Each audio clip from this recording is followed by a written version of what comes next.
Assalamualaikum warahmatullahi wabarakatuh.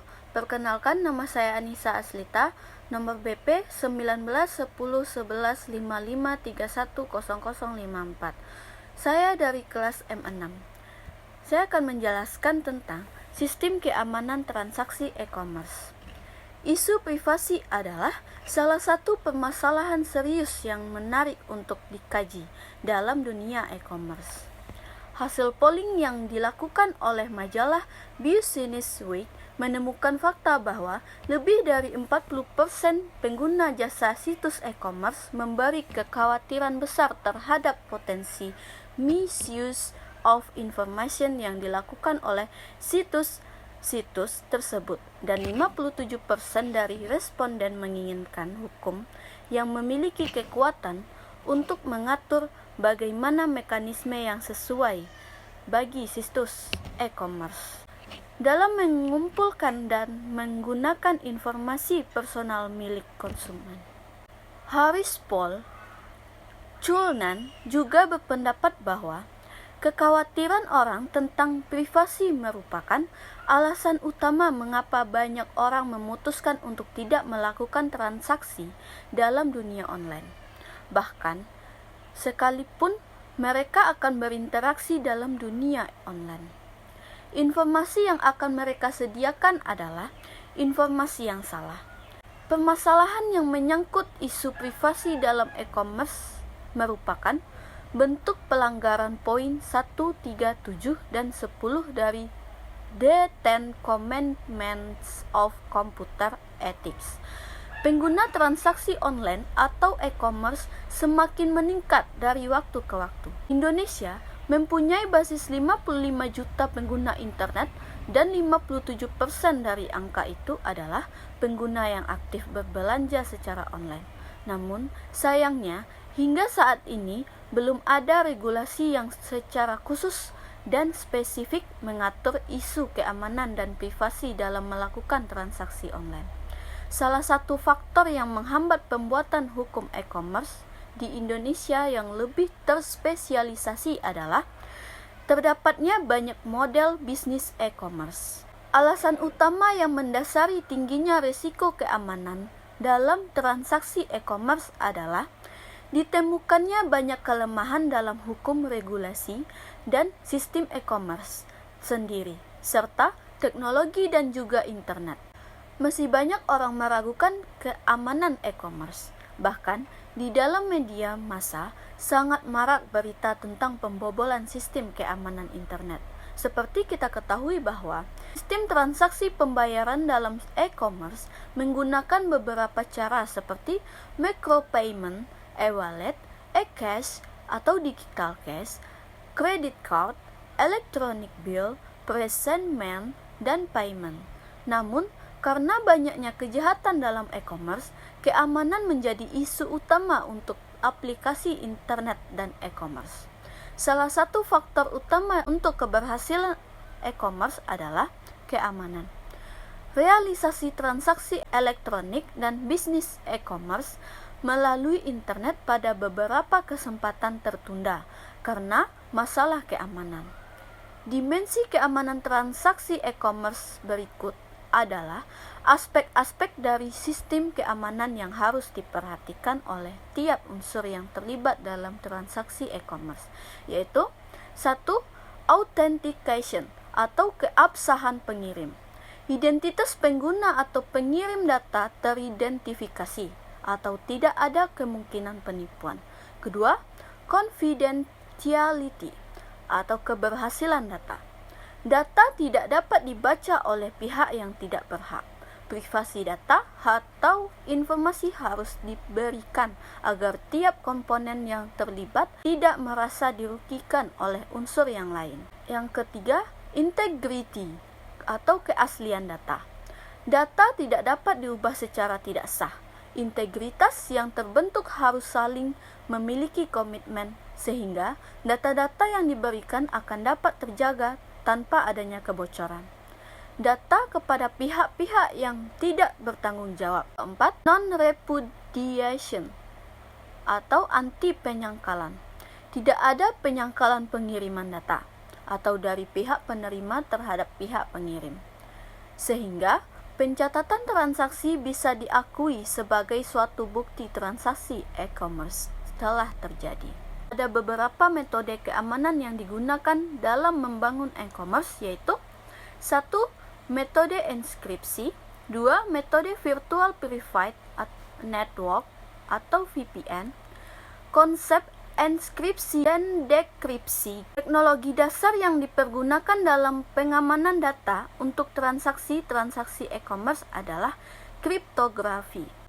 Dalam kriptografi, terdapat ada dua proses utama, yaitu 1. Enskripsi, yakni proses untuk mengubah pesan asli menjadi pesan yang tersandikan atau pesan yang terrahasiakan. 2. Dekripsi, yakni proses mengubah pesan yang tersandikan kembali menjadi pesan pada bentuk aslinya. Tujuan enskripsi, dengan proses enskripsi akan mengacak data di dalamnya, sehingga sangat sulit dan memakan waktu apabila data hasil enskripsi tersebut disimpulkan tanpa mengetahui kode sandi khusus. Ditambah, algoritma tersebut biasanya melibatkan data rahasia tambahan yang disebut kunci, yang mencegah pesan untuk disimpulkan bahkan jika algoritma tersebut sudah umum dikenal oleh publik. Konsep enskripsi itu sendiri dimaksudkan untuk membangun aspek keamanan e-commerce, yaitu privasi atau confidential authentication, integrity, dan non-repudiation. Teknik enskripsi dan dekripsi. Beberapa teknologi enskripsi yang cukup populer digunakan adalah 1. Kombinasi public key dan private key. 2. Sertifikat authority atau digital signature. 3. Secure electronic transaction atau SET. 4. Secure Source Layer atau SSL. Kombinasi public key atau private key. Public key merupakan kunci yang dikenal oleh umum, sedangkan private key merupakan kunci yang hanya dikenal oleh si pemiliknya. Kombinasi public key atau private key sebetulnya menghilangkan keinginan mencuri dengan cara menenkripsi nomor kartu kredit tersebut di server perusahaan. Jadi, pada saat pengiriman data telah dienkripsi dengan menggunakan teknologi public key dan private key. Public key infrastruktur atau PKI adalah satu set perangkat keras, perangkat lunak, orang kebijakan, dan prosedur yang diperlukan untuk membuat, mengelola, mendistribusikan, menggunakan, menyimpan, dan mencabut sertifikat digital.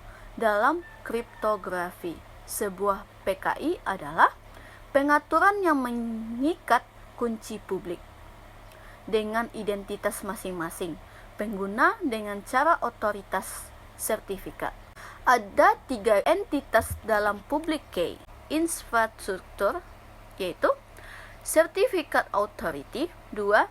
Subscriber, dan 3. Registration Authority.